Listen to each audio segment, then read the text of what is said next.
and two games which have been well supported, but that last sort of hour or half an hour, the support and the energy around the ground made it amazing, really, didn't it? Just sort of like everybody was invested into it. There was, from an England point of view, obviously brilliant. We love those sort of situations when the crowd is really up behind the team. Hopefully we can get a bit more of that. We can sort of push forward to winning the game. As the team went out to defend 1-3 and when they came back, you seemed like a really fired up team. Well, I think we had momentum a little bit towards the back end. When you're going out with a new ball, you're always hoping then that you're going to pick up early wickets. We got an early one, then they got a partnership, but I think the buzz around the ground at the end really sort of gave the boys a lift that they needed. A couple of late wickets in the day gives them that hope that we're bang on the money. So it will revolve around the first hour of the days tomorrow, how positive India can be, how dominant we can be with the ball, and how many early wickets we can get. Can I ask your assessment of India's batting performance today? Obviously a bit of unpredictable bounce over the day. Was 192 short of where you wanted to be, and what would you have seen as the kind of score you wanted to? Well, I think we always wanted sort of 250 plus. Of course we did. But I think after the first innings, it was really hard to judge what a good score was going to be, because it was definitely, there was more variation in bounce this morning that we'd seen in any time in the game, really. We would have loved to have had more runs than what we did, but still feel like we've got a decent score on the board with something to really sort of push on towards tomorrow. So, I don't think we're going to sit back and dwell on what's happened today too much. We'll look forward to what's going to happen tomorrow. Bashir, how is he? Do you expect him to bowl tomorrow? He's fit to bowl. Well, he's ready to bowl. I think it comes in the regulation, as I believe, is he can come on to bowl as and when he's needed, and then if he's not bowling at any stage, he can then come back off because it's obviously an external blow. So should we need him, he will be ready to bowl. Yeah. Go ahead, sir. Coach, what kind of talks are going on as far as the wicket is concerned? Because we constantly see that there is some bounce there, but according to you, what will be like on the fifth day?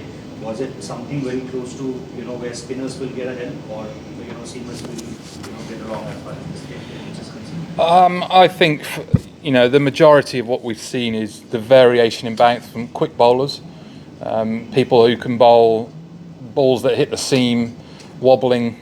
The wobble seam delivery is the talk of the town nowadays, isn't it? That is a kind of a dangerous ball on this sort of pitch with the variation. I think you kind of see a bit more bounce bowling from the nursery end, where you see from bowling from pavilion end maybe a bit more use of the slope where it angles back towards the stump. So that's hopefully what we'll see again tomorrow, and hopefully it will seam everywhere and we'll get 6 wickets in the first hour. Lizzie and then Stefan, please. Hi Marcus, just quickly on the crowd, we saw Joe geeing them up there, and it's a sellout tomorrow. Just how important is that, and does that get the juices flowing to the players? Do they get really fired up by it?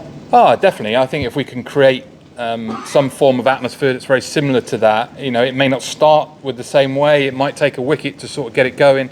We might need Joe to wind them up again, but the support has been brilliant throughout, because obviously we know both teams are really well supported, and it's great that we have that. And of course tomorrow will be no different, because everyone loves their cricket, and we'll get another full house where both teams are both sets of supporters will get to see a finale of amazing Test matches. Stefan and then Matt, please.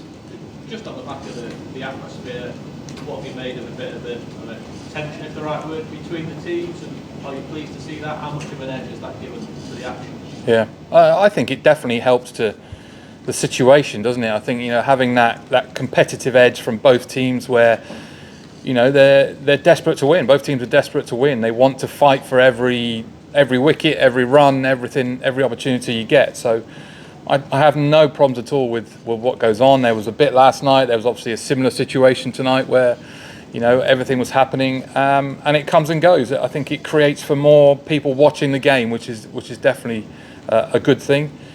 Of course, we know, both teams know, there's always lines you have to cross. I don't think it's really been troubled too much in this game, but it definitely helps the atmosphere in the presence of a series. It's a bit old school.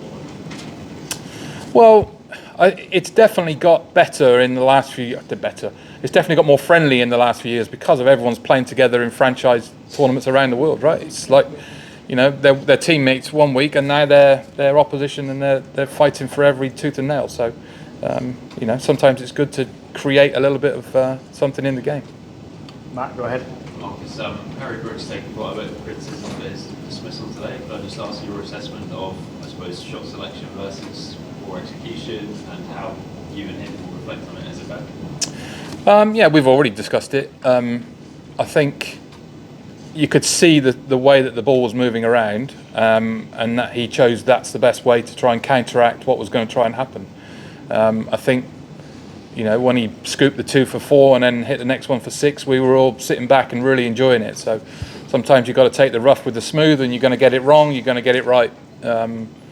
So it is what it is, right? And obviously he missed the ball today, and it was bang on target. So We'll take 2 more, one at the back, and then we'll finish with Adam. Go ahead. Let's go. You must have been impressed by Kale Roth's batting throughout the series. He's been one of the ones finding more objects. How important is wicket tomorrow? You would say every batter is wicket important, but how important is Kale first of all? well, along with other players, of course, you know himself, Rishab, you know, they're both very, very dangerous players, obviously in different ways for what they're trying to do. But KL's been, you know, classical, old school style of Test cricket, isn't he? He's left the ball really well. Judgment of length is good. Looked to bat for a long period of time, and he's done it well. Obviously 100 in the first innings.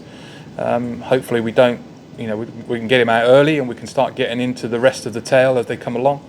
But he has been, you know, he's been pretty dominant in a few of the games that he's played, and he's pretty much got a score in most innings that he's played. So. Last one, Adam, please. I guess, was there any sense of frustration with some of the Indian celebrations? Do you think it helped fighting at all? I don't have a problem with any of their celebrations. No. In the dressing room, nothing? No. Okay, thanks, Tres. All done. Thank Okay. you.